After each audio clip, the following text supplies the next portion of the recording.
Good evening and very warm welcome to the show. PDM की तहरीक बड़े जोर शोर से शुरू हुई थी, बड़े बड़े दावे किए गए, हुकूमत को घर भेजने की डेडलाइन भी दे दी गई, मगर जूं जूं वक्त गुजरता गया वैसे वैसे पीडीएम का सारा जोशो खरोश ठंडा पड़ता चला गया। लाहौर जलसे ने इस तहरीक में अवाम की अदम दिलचस्पी जाहिर कर दी।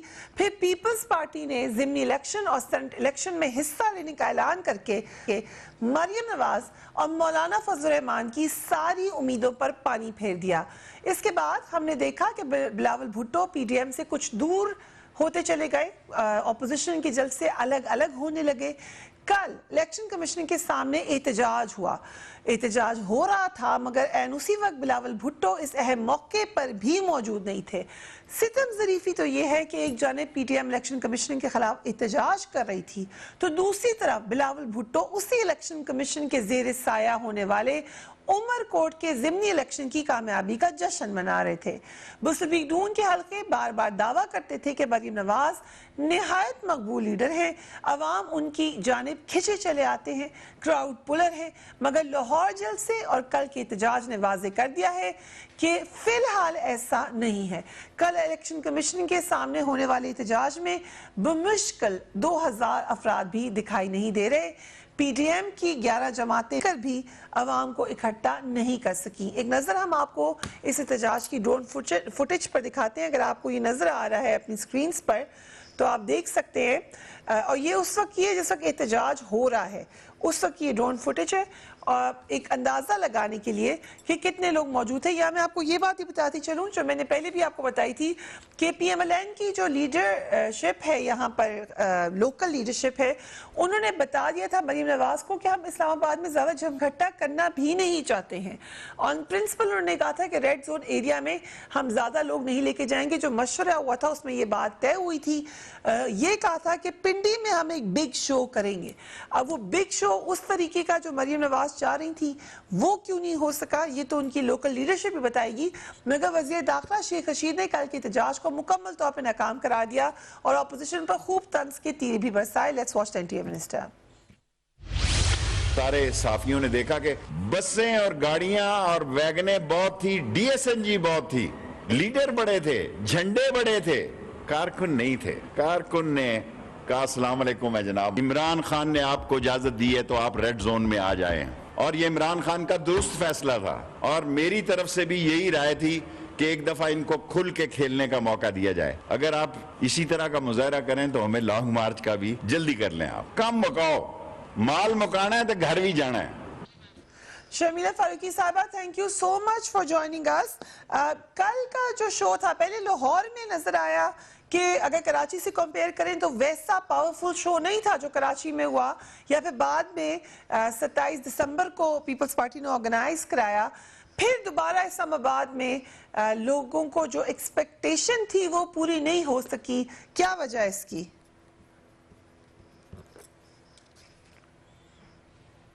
देखिए, हम जो जलसों की जो हमारी एक बाकायदा शेड्यूल था वो जलसे हमारे अब हो चुके हैं। अब हम ये मुख्तलिफ शहरों के अंदर डिस्ट्रिक्ट्स के अंदर जो है हम एहतजाज कर रहे हैं। ये वो बड़े जलसे नहीं हैं जिस तरह आपने देखा कि नौडेरों के अंदर हुआ या लाहौर में हुआ या मुल्तान के अंदर हुआ या पेशावर के अंदर हुआ। जलसों जुलूस एक जो शेड्यूल था वो अब इख्तिताम को पहुंचा है और अब हमने आगे एहतजाज करना है और जब भी तारीख तय होती है हमने लॉन्ग मार्च करना है। आई थिंक हुकूमत की तरफ से जो एक बयानिया डेवलप करने की कोशिश की जा रही है वो बहुत गलत है, और वो ये है कि वो समझते हैं कि जनाब हमने अब जलसे जुलूस ही करते रहना है, आगे का हमने कोई लाएमल तय नहीं करना। पहले ही हमें कहते रहे कि जी आप इन्होंने इस्तीफे नहीं देने, जब इस्तीफे सारे जमा हो गए तो ये कहने लगे कि जनाब अब इनके जलसे नाकाम हो गए हैं। मुझे बताइए कि हजारों लाखों की तादाद में इन जलसों के अंदर आवाम आती थी और ये कहते थे कि जी 500, 1000, 1500 लोग हैं। सो मेरा ख्याल है कि जो प्राइम मिनिस्टर साहब इतना अपना वक्त जाया कर रहे हैं इन तर्जुमानों की ब्रीफिंग करने के लिए, अगर अब भी ये कोशिश करके अवामी मसाइल के ऊपर इजलास ले लें कि किस तरीके से खाने पीने की अशिया की कीमतें सस्ती हो जाएं, लोगों को अद्वियात मिल जाएं, लोगों को वैक्सीन मिल जाए। दुनिया भर में हमारे बराबर जो ममालिक हैं भारत, उसमें वैक्सीनेशन शुरू होने वाली है। हमने तो अभी तक ऑर्डर्स प्लेस नहीं किए, हमें पता ही नहीं। अवाम को तो अल्लाह ताला के रहमो करम पे छोड़ दिया है। इस मुल्क ये को तो अल्लाह वैक्सीन का ताला मामला अहम है, बचा के हमने कल इस पे बात की थी। मगर शर्मिला फारूकी साहिबा, क्या हम ये कह सकते हैं कि अगर बिलावल भुट्टो होते तो शायद लोगों की तादाद ज्यादा होती, या आप ये कह रहे हैं कि ऑन प्रिंसिपल आपने लोगों को कहा है कि आप number game is not important, क्योंकि जब तहरीक में आप ज्यादा मोमेंटम आता है तो लोगों की तादाद तो बढ़ती चली जाती है। पीडीएम में उल्टा हुआ है, पहले बहुत बड़ी बड़ी तादाद में लोग आए हैं और फिर हमने देखा कि बतदरीज ये तादाद कम होती गई, लोगों का इंटरेस्ट ज्यादा होने के बजाय हमें कम होता हुआ नजर आया। तो ये तो पीडीएम के लिए एक परेशानी की बात होगी। देखिए, परेशानी की हरगिज बात नहीं, क्योंकि फरीहा, कल जो इलेक्शन कमीशन के बाहर जो धरना था, जो एहतजाज था, वो जलसा नहीं था और ना ही जलसे के मुताबिक लोगों की आमद के हवाले से हमने कोई बात की थी। कल एक हमने अपना एहतजाज रिकॉर्ड करना था कि वो मुकदमा जो पीटीआई की फॉरेन फंडिंग केस के ऊपर पिछले 7 सालों से चल रहा है, अब उस पर इख्तिताम पजीर होना चाहिए और इलेक्शन कमीशन को फैसला लेना चाहिए। लेकिन अगर ठीक है, but at the same time आप इलेक्शन सेलिब्रेट कर रहे थे, राइटली सो, जबरदस्त विक्ट्री मिली पीपल्स पार्टी को, लेकिन उसी इलेक्शन कमीशन के थ्रू मिली जिसके बाहर आप एहतजाज कर रहे थे। देखिए, इलेक्शन कमीशन के एहतजाज करने का एक मखसूस वजह थी, और वो मखसूस वजह ये थी कि पीटीआई की फॉरेन फंडिंग केस को 7 साल हो गए हैं। 80 एडजर्नमेंट्स जो है वो पीटीआई ले चुकी है। अभी तक उस मुकदमे का फैसला नहीं आ रहा, जो कि बहुत अहम है, क्योंकि इस वक्त वो जमात रूलिंग पार्टी है। उसके सरबरा मुल्क के वजीर आजम है, जिन्होंने पाकिस्तान में मईशत का जनाजा उठा दिया है। It's very important. ये मेरे ख्याल है कि ये अगर दोबारा लेट मी रीफ्रेज कि जिस वक्त मरियम नस और मौलाना फजलुर रहमान एहतजाज कर रहे थे, उस वक्त बिलावल भुट्टो सेलिब्रेट कर रहे थे उसी इलेक्शन कमीशन के इलेक्शन को जिसके खिलाफ ये दोनों हजरात एहतजाज कर रहे थे। ये बात ठीक है? देखिए फरीहा, जहां जहां इलेक्शंस के अंदर धांधली की गई है, जहां जहां पर वो रिगिंग हमें नजर आई है, वहां वहां हम ना सिर्फ इलेक्शन कमीशन के सामने, हम ट्रिब्यूनल्स के सामने, हम आला अदलिया के सामने वो मुकदमात लड़ रहे हैं। आज भी हतमी तौर से कोई जमात इस मुल्क में ये नहीं कह सकती कि पाकिस्तान में फ्री एंड फेयर इलेक्शंस हुए हैं। काश वो दिन ऐसा आए कि जब हम थंब वेरिफिकेशन करें, हम आरटीएस करें, और जनाब इस मुल्क के अंदर कोई ये ना कहे कि जी धांधली हुई है। हारने वाला अपनी हार तस्लीम करे और जीतने वाला जो है वो दिल खोल के अपनी खुशी मनाए। लेकिन इस वक्त आपको भी मालूम है फरीहा, और मुझे भी मालूम है, और आपके साथ जो पीटीआई के नुमाइंदे भी बैठे हैं, इनको भी मालूम है कि पीटीआई फॉरेन फंडिंग केस के अंदर 80 से ज्यादा इन्होंने एडजर्नमेंट्स लिए। If they have nothing to hide, तो ये तो ओपन एंड शट केस है ना। आप बताइए कि आपने कहां से फंडिंग आई है। अच्छा, अब ये देखिए 80 ये मुझे पूछने दे सदाकत अली अब्बास साहब से, क्यों ठीक है एडजर्नमेंट ली, उसको डेफर करने की कोशिश की, इस मामले को तूल पकड़ा दिया गया। सदाकत अली अब्बास साहब, थैंक यू। वो यूएस कंपनीज हैं जिनके थ्रू हमें फॉरेन फंडिंग आई है। ये 80 एडजर्नमेंट्स के बाद यू टर्न ले लिया इन्होंने। ठीक है, ये अगर आप इजाजत दें शर्मिला फारूकी साहिबा, तो सदाकत अली भाई साहब से ये पूछते हैं, आज प्राइम मिनिस्टर वाना में थे, रिपोर्टर से बात कर रहे थे, बड़े कॉन्फिडेंट थे, उन्होंने कहा मैं बहुत खुश हूँ कि ऑपोजिशन ये मामला ले आई है, अब सबकी खुलवाते हैं फॉरेन फंडिंग। लेकिन ये 6 साल पहले क्यों नहीं इतनी खुशी का इजहार किया था, आज कैसे इतनी खुशी हो गई? बहुत बहुत शुक्रिया। पहले तो पिछली मैं कोई कॉमेंट कर लूँ, उन्होंने कहा बंदे तो मैटर करते ही नहीं, वो तो 4 बंदे आके तो प्रोटेस्ट करके हमें डराना। यकीन माने शुरू में हम थोड़ा सा खौफ था कि पता नहीं इतनी 11 पार्टियां कोई बंदे ही ना निकाल लें। इन्होंने कहा 31, हाँ ये नहीं, एक नहीं हमें एक था ना कि पॉलिटिकल पार्टीज हैं, इतने इनके पास एमएनएस एमपीज हैं, लाहौर बेस इनका था, सिंध बेस्ड इनका था, तो हम थोड़ा सा था कि कोई शायद ये कुछ चैलेंजिंग पोजीशन होगी, हमें पता नहीं कितना इनको हैंडल करना पड़ेगा, क्या क्या करना पड़ेगा। 31 दिसंबर को हम जा रहे थे, आर या पार हो गए थे, खत्म हो गए थे। बिलावल साहब ने भी कहा, मरियम साहब ने भी नहीं कहा। फिर इन्होंने कहा जी कि ये सिंध असेंबली तोड़ देंगे और इलेक्टोरल कॉलेज खत्म हो जाएगा, सेनेट का इलेक्शन हम नहीं करवा पाएंगे। आप पता क्या कहते हैं? कहते हैं आपका रास्ता रोकना है, आपको हम अगर इस्तीफे दे देंगे तो आप 18वीं तरमीम खत्म कर देंगे। इसका मतलब है आपको पहले 18वीं तरमीम की फिक्र नहीं थी, या आपको समझ नहीं थी, या आपने सोचा नहीं था। असल बात यह है कि जूजू ये आपने बताया कि जूजू ये आगे जाते गए, लोगों को ये लोगों के सामने एक्सपोज होते गए और लोग इनके साथ नहीं निकले। ज़िमनी इलेक्शन नहीं लड़ेंगे, अब लड़ रहे हैं। क्योंकि हमारा रास्ता रोकना है। सेनेट का इलेक्शन नहीं लड़ेंगे, अब लड़ रहे हैं। धरना देना था, अब नहीं दे रहे। लॉन्ग मार्च करना था, सर्दी है, बंदे नहीं निकले।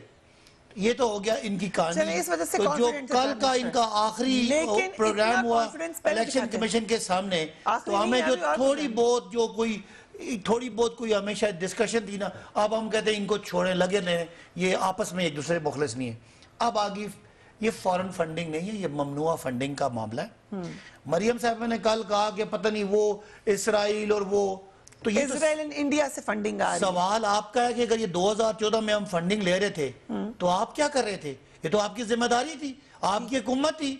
फॉरेन फंडिंग का केस हुकूमत उठा सकती है। तो मरियम साहिबा ने अपनी कल नाअहली का खुद ही सबूत दे दिया कि वो तो फॉरेन फंडिंग होती रही। कब मुकदमा तो है, वो उनका लंबा तो होता मुकदमा ही चला नहीं है, गया। ये उनका कब लेकिन मुकदमा था? लंबा तो चलता गया ना, उन्होंने उनका सोचा था मुकदमा ही नहीं था। इसका दे वर आगे not a decision। Party into that case. ठीक है, वो तो हमारा एक बंदा, हमने उसको पार्टी से निकाल दिया। ठीक है। 2011 में हमने निकाल दिया, नईम उल हक से उन साहब ने उसने बदतमीजी की थी, उसको निकाल दिया। 2000 जब वो 30 अक्टूबर के बाद हमारा दोबारा पार्टी का ग्राफ बढ़ गया, वो आना चाहता, हमने उसको नहीं आने दिया। वो अपनी ग्राज लेके जा रहा था, हम उसके जुरिस्डिक्शन को मानते ही नहीं थे, इसलिए हमारा। अब हम बहुत खुश हैं कि पीपल्स पार्टी, PMLN, JUI और PTI की फंडिंग का हिसाब किताब होगा। इनको जवाब देना पड़ेगा कि बेनजीर साहब ने कहा था कि नवाज शरीफ साहब ने उसामा बिन लादेन से फंडिंग ली है। इनको आपको पता है कि ये इन्होंने मेहरान बैंक से भी पैसे लिए हैं। इन पे इल्ज़ाम था इन्होंने 25-25 लाख लिया है IGI बनाने का भी।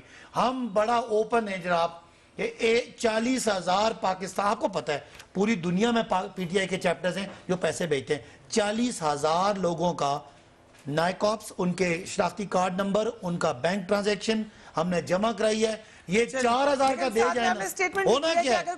PTI यहाँ से सादिक और अमीन होकर निकलेगी, पीपल्स पार्टी और नून लीग बेईमान होकर निकलेगी। आपने ये भी कहा है कि हो सकती है डिस्क्रिपेंसी, लेकिन वो हमारा कसूर नहीं है, वो एजेंट का नहीं, कसूर ये होगा। भी गलत रिपोर्ट कहा है सर, पहले एजेंट नहीं को चेक कहा। करते हैं आप अपने। ये सारी इन कैमरा बात थी, ये गलत रिपोर्ट निकली है। हम एक बंदे के बारे में कल इन्होंने नाम लिया, आज उसने अपनी वीडियो दे दी है। ठीक है, $200 ठीक है, मैं उसने आपसे दिया, पूछती हूँ, जो इन्होंने कहा कि वो इसराइली है, वो आसिफ चौधरी है, ठीक है। उससे रसीदें दे दी हैं। ठीक है। अब मरियम साहिबा की कौन सी बात माने?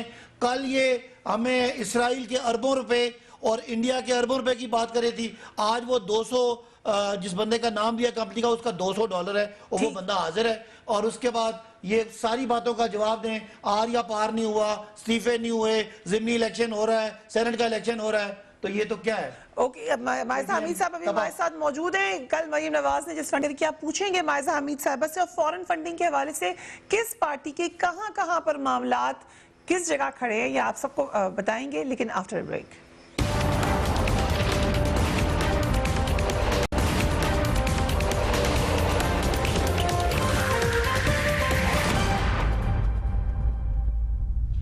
Welcome back. मायजा हमीद साहबा में ज्वाइन कर चुकी हैं। मरियम नवाज शरीफ ने इल्जाम आयद किया तहरीक इंसाफ को भारत और इजराइल से खुफिया फंडिंग हुई है।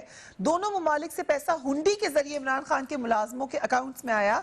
भारत से भारतीय जनता पार्टी के रुकन अंदरजीत दोसाइज और इजराइल से हैरी स्नेप्स ने पैसा दिया। इसी तरह कई कंपनीज ने उन्हें पैसा दिया। भारत से फंडिंग लेने के बाद मोदी की जीत की दुआएं की जाती थी।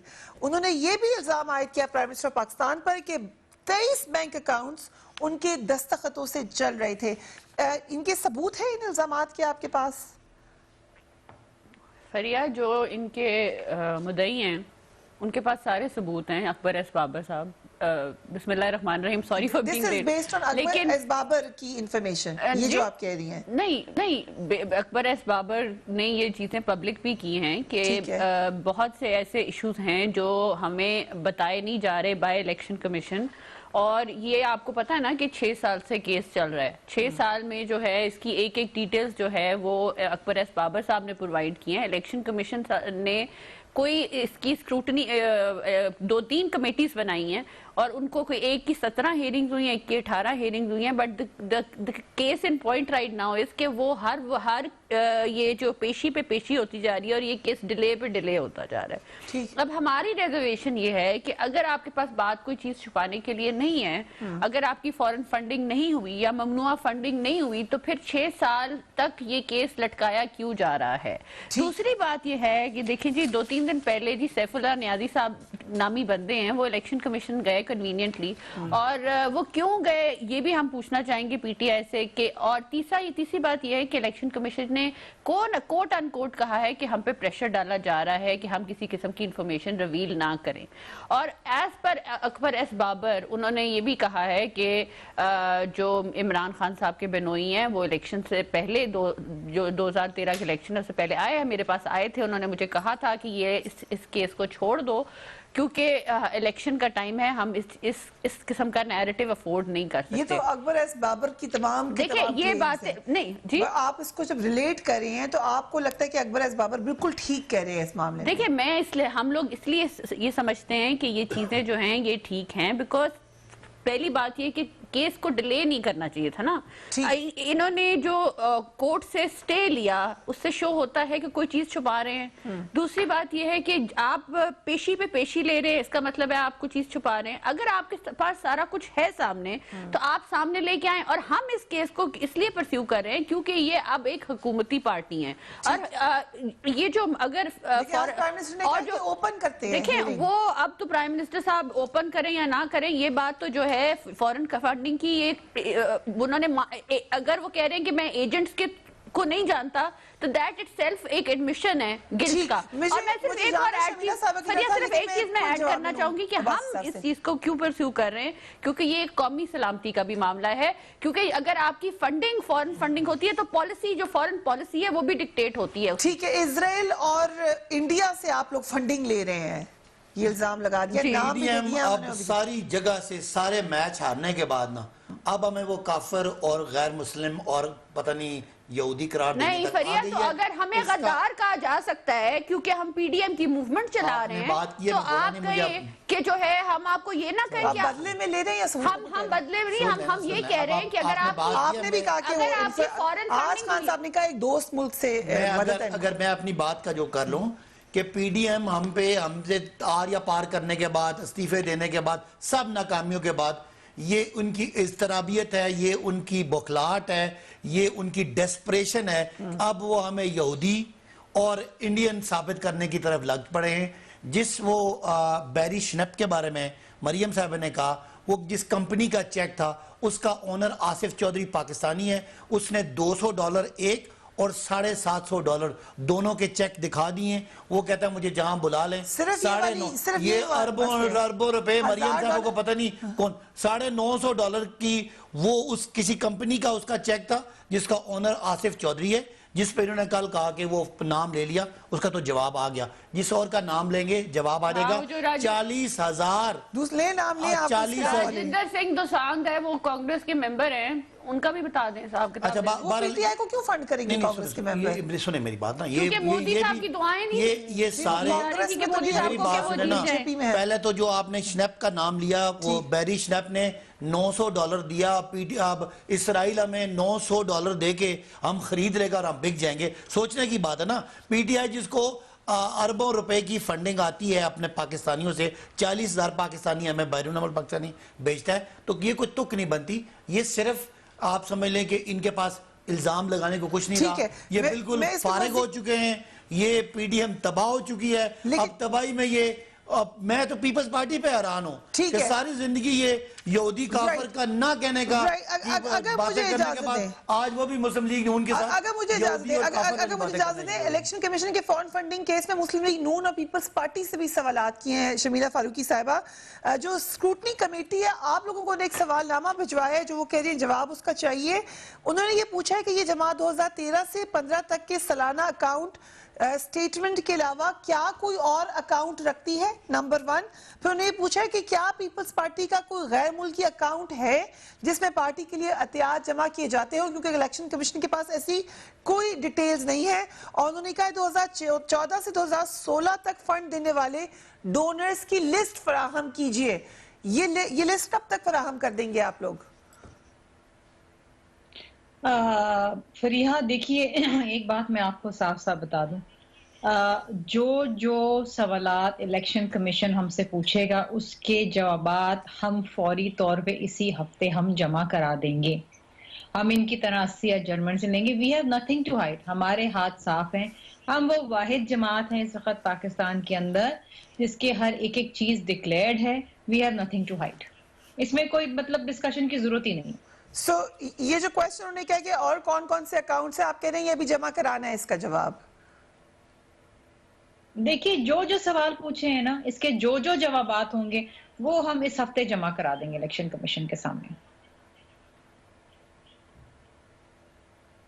ठीक है, ठीक है, आपने कहा क्या इसका जवाब दे देंगे, but is there any answer अभी इस वक्त? नहीं, मैं अभी टॉक शो के ऊपर तो जवाब नहीं दे सकती ना। ये जाहिरी बात है, इलेक्शन कमीशन ने एक सवाल पूछा। देखिए हम वो जमात जाने से पहले आपको पहले उनको जवाब देना चाहिए था। बता दूं कि हमारे पास कोई छुपाने की बात नहीं है, हमारे पास कोई गैर कानूनी फॉरेन फंडिंग नहीं है। ये पीटीआई का मसला है और बहुत बड़ा इनका मसला है, और ये मसला ये पिछले 7 साल से झेल रहे हैं, इसको डिले कर रहे हैं। ये डिलेइंग टैक्टिक्स हैं। ये भी अटेंशन डाइवर्ट करने के लिए ये यहाँ वहाँ इधर पीपल्स पार्टी के ऊपर ये सवालनामा आया, इससे पहले तो कभी भी नहीं आया था। बहरहाल जो भी सवालात जो हमसे इलेक्शन कमीशन पूछना चाहता है, जो डिटेल्स चाहता है, वो हम प्रोवाइड करने को तैयार हैं। ठीक है। मार्क सीगल की तरफ से कोई उनके जरिए कोई रकम आप लोगों के अकाउंट्स में कभी ट्रांसफर हुई है? Mark Siegel is not even an issue फरिया। वो लॉबिस्ट थे और पाकिस्तान के लिए लॉबी कर रहे थे, वो पीपल्स पार्टी के लिए लॉबी नहीं कर रहे थे। और उस दौरान पाकिस्तान में पीपल्स पार्टी के ऊपर काफी रिसर्च है। उस पीरियड में जब वो लॉबिस्ट थे तो उस दौरान पाकिस्तान में हाईएस्ट फॉरेन इन्वेस्टमेंट आई है, जब वो पाकिस्तान के लॉबिस्ट थे। वो हुकूमत पाकिस्तान को रिप्रेजेंट कर रहे थे, वो पाकिस्तान पीपल्स पार्टी को रिप्रेजेंट नहीं कर रहे थे। मैं इसमें करेक्शन कराऊंगा। जब पाकिस्तान की गवर्नमेंट पीपल्स पार्टी की आई है उसके बाद वो पाकिस्तान के लिए थे। पहले वो जरदारी साहब के पर्सनल लॉबिस्ट थे, और बाद में जब वो हो गए तो वो पर्सनल लॉबिंग भी करते रहे, पार्टी के लिए फंडिंग भी वहां पे इकट्ठी करते रहे, और वो उनको पेमेंट इसलिए नहीं मिलती थी कि उनको वो सफारत खाना पे करता था। एक बात। दूसरी बात जो आपको करेक्शन कर दूं, ये हमारा जो केस है, एक मिनट सुनिएगा, हमारा केस ना पीपल्स पार्टी का ना नून का है, हमारा केस हमारे अपने एक बगोड़े बंदे का है। इनके केस हमारे हैं, हमने इनके वो केस। बात तो सही करी है कि आपसे सवाल हुआ तो इन सब के केसेस याद आ गए। ये तो वो पैनामा वाले मामला हो गया। आप पहले हम अपना जवाब दे चुके हैं, हम अपना जवाब दे चुके हैं, 40,000 लोगों का डाटा दे चुके हैं। अब हम दें ना, हम तो कहते हैं अब हम बड़े खुश हैं ना, पीपल्स पार्टी और हम और इकट्ठा हो रहे। अपना तो जवाब दे दो भाई। 7 साल से आपसे दो सवाल क्योंकि हमने तो दे दिया जवाब। कमेटी ने नून लीग से भी सवाल किए। 40,000 स्क्रूटनी कमेटी ने नून लीग से भी सवाल किया। अगर शमीला साहब मुझे इजाजत दे, ये माइजा से पूछ लेते हैं, माइजा अमीर साहबा से, मुस्लिम लीग नून से फंडिंग की मनी ट्रेल और रसीदें तलब करनी है। वो करें 2013 से 2015 तक के मालियाती गोशवारों की जो हम जांच पड़ताल कर रहे हैं, उसमें हमें आपसे फंडिंग की मनी ट्रेल नहीं मिल रही और रसीदें हमें आप दे दें। और ये भी कहा है कि एहतियात देने वाले 400 अफराद का मुकम्मल रिकॉर्ड आपसे चाहिए। ये कब तक मिल जाएगा माइजा साहिबा? ये सारा जो है पूरा जिस तरह शर्मिला ने कहा कि हमें we have nothing to hide, हमारी कोई फॉरेन फंडिंग नहीं हुई, बाहर से कहीं से पैसे नहीं आए हुए, तो हम लोग वो जो पूरा रिकॉर्ड है वो प्रोवाइड कर देंगे। लेकिन आप इलेक्शन कमीशन की एफिशिएंसी देखें ना कि हमसे कितनी जल्दी रिकॉर्ड मांगा जा रहा है और कितनी जल्दी जो है इसको एक्सपर्टाइट करने की कोशिश की जा रही है। और दूसरी तरफ 6-7 साल हो गए हैं और इनके जिस तरह पैनामा में कहा जाता था कि जी ये पैनामा का केस है, हमारा तो कसूर ही नहीं है, पैनामा से ये एक चीज रिलीज हुई है, इसको अप्रूव करें, रसीदें निकालें। तो अब हम ये कह रहे हैं कि अकबर एस बाबर आपके अपने बानी मेंबर हैं और वो खुद जो है रसीदें लेके आए हैं, तो आप अपनी उनकी काउंटर रसीदें ले आए। ये जो 40,000 की बात कर रहे हैं ना, ये जो अकाउंट्स की बात कर रहे हैं, हम उनकी बात नहीं कर रहे, हम 23 अकाउंट्स की बात कर रहे हैं जिनको छुपाया जा रहा है। और सेक्शन 204 के थ्रू 204 है इलेक्शन कमीशन का, जिसमें जो है ममनुआ फंडिंग जो है इसके अंडर ये सब कुछ आता है। आपको दिखा देते हैं जिस कानून की बात करिए माइजा हमीद साहब। एक वक्फा लेते हैं, वी विल बी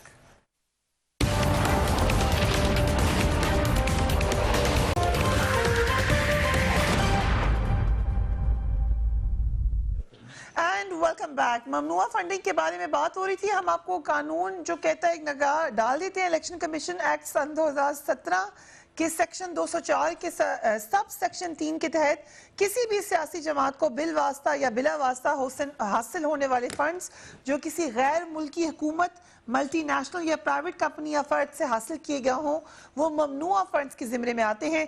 इस एक्ट में इस बात की वजाहत की गई है कि दोहरी शहरियत रखने वाले पाकिस्तानी या जिनको नेशनल डेटाबेस रजिस्ट्रेशन अथॉरिटी ने कार्ड जारी किया है, उन पर इसका इतलाक नहीं होता। आगे इसकी बहुत सारे पार्ट्स हैं इसके, मगर जो आर्टिकल 210 है वो ये कह रहा है कि किसी जमात पर ममनुआ ज़राए से बैरून ममालिक से चंदा हासिल करने के अगर सबूत मिल जाएं तो इलेक्शन कमीशन उस वक्त की हुकूमत को उस जमात के खिलाफ रेफरेंस भेजेगा जिस पर अमल दरामद करना हुकूमत वक्त के लिए लाजिम होगा। क्योंकि अपोजिशन फॉरेन फंडिंग का मामला पीटीआई के साथ जोड़ी है और पीटीआई ही इस वक्त हुकूमत में है, so I come to you Sharmila Farooqui साहबा कि इसका कोई मैकेनिज्म लग नहीं रहा। हमने जब लॉयर से भी बात की कि अगर ये साबित भी हो जाता है तो आपके ख्याल से इससे आप पीटीआई को बैन करवा सकते हैं या पीटीआई की हुकूमत खत्म कर सकते हैं?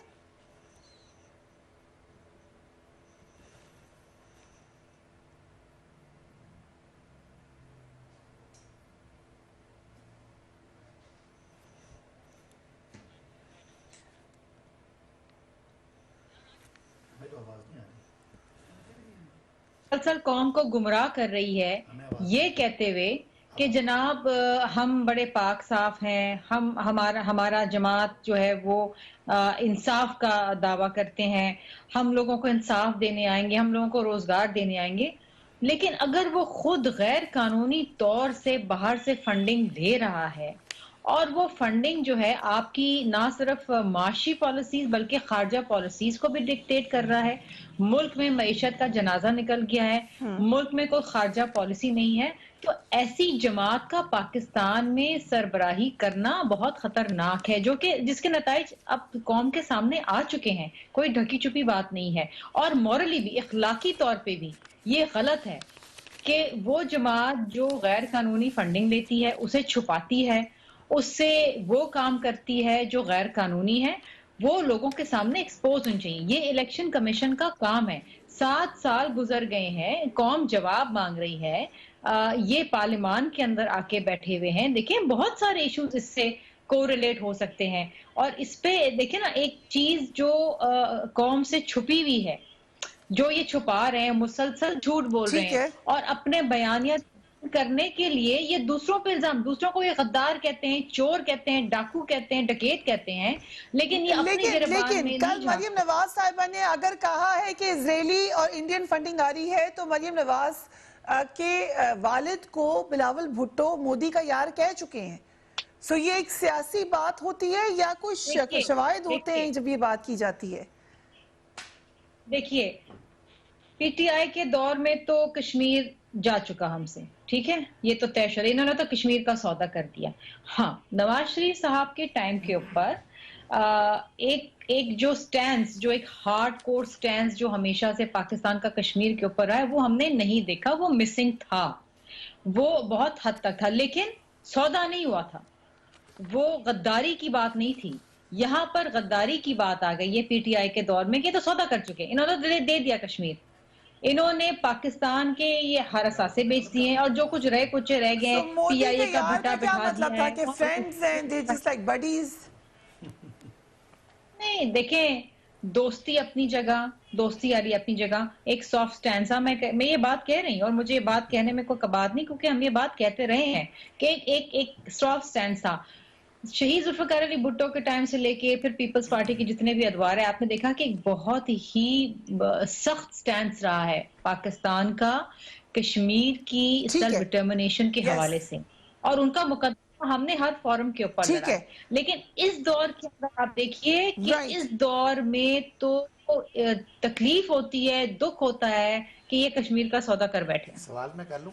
ठीक, एक सवाल जो ने मुझे 35 साल में कश्मीर के मसले पे पीपल्स पार्टी और नून लीग की एक अचीवमेंट बता दें आप। चलें, मेरा सवाल है 35 सालों में एक अचीवमेंट बता दें मसला कश्मीर के हल की, पीपल्स पार्टी के 2 अदवार और नून के 3 अदवार बता दें। मैं सवाल करता हूं आपसे। आपने तो कश्मीर मेरे भाइयों को हैंड ओवर कर दिया, इससे बड़ा ब्लंडर क्या हो सकता है? व्हाट काइंड ऑफ जवाब दे, फिर मैं आपको मैं बताता हूँ। मतलब ऐसी अचीवमेंट जो आपने की है। नहीं, कोई अचीवमेंट बताए ना, आपने कश्मीर में बड़ा स्टैंड रखा, मुझे बता दें anything solid which Peoples Party और PMLN। आप सिर्फ अपनी की फॉरेन फंडिंग के हवाले से सफरिया इनकी जमात को कहीं इनको भेज देना इलेक्शन कमीशन ऑफ पाकिस्तान, जितना ये बोलते हैं ना वहाँ शायद कुछ बोला है, कोई जवाब जाए, वो मुकदमा अपने अख्ताम को पहुंचे। इनको इनसे कोई सवाल कर लो ना, तो ये आगे से सवाल इनको बोलो इससे क्या आपकी पॉलिसी क्या। अब मैं बताता हूँ कश्मीर में हमने क्या किया है।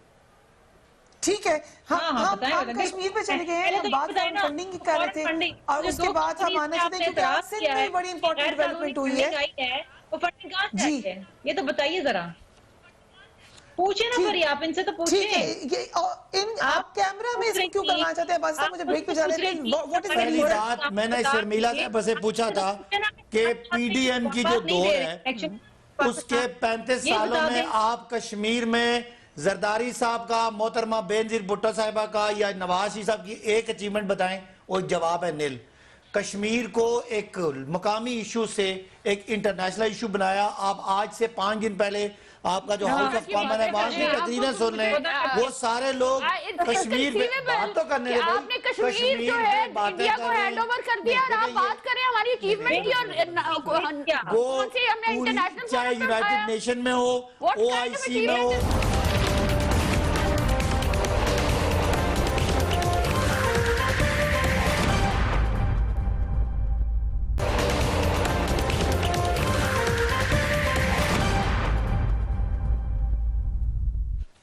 And welcome back. ब्रॉडशीट का मामला अभी सियासत पर छाया हुआ है। माज़ा हमीद साहब, बहुत सारे आपसे सवाल हो सकते थे, मगर जो ये कह रहा है इसमें प्ली बार्गेन के फरवरी 2001 में शहबाज शरीफ ने नैब को मजमूई तौर पर 440 मिलियन रुपए, तकरीबन 7.35 मिलियन अमरीकी डॉलर की अदायगी की, और समात में इस पर कुछ पैदा हुआ कि ये आया ये असासे नैब के जरिए ढूंढे गए या नहीं।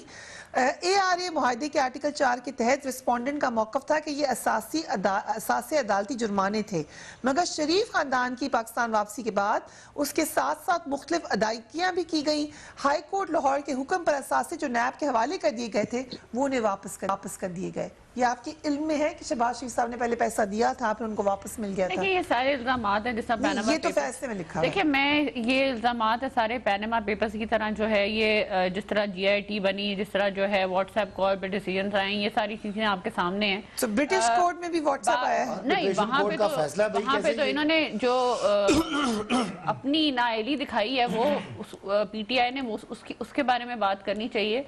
बाकी जो एसेट्स की बात करते हैं, एसेट्स जो है वो तो ये वो पैनामा में कोटेड एसेट्स हैं, वो भी जो है वो आपकी नैब ने जो है कोट किए, उन्होंने ब्रिटिश कोर्ट ने तो नहीं किए।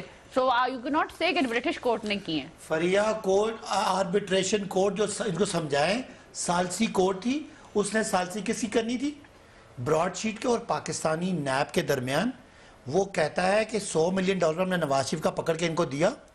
हमें सुन लेना बात, 20 मिलियन डॉलर हमारे बनते हैं, 80 मिलियन वो बनते हैं, उसके बाद 850 मिलियन की और हमने कहा, तो ये नैब ने पीछे से NRO मुशर्रफ से ले लिया और वो कैंसिल किया और आर्बिट्रेशन कोर्ट ने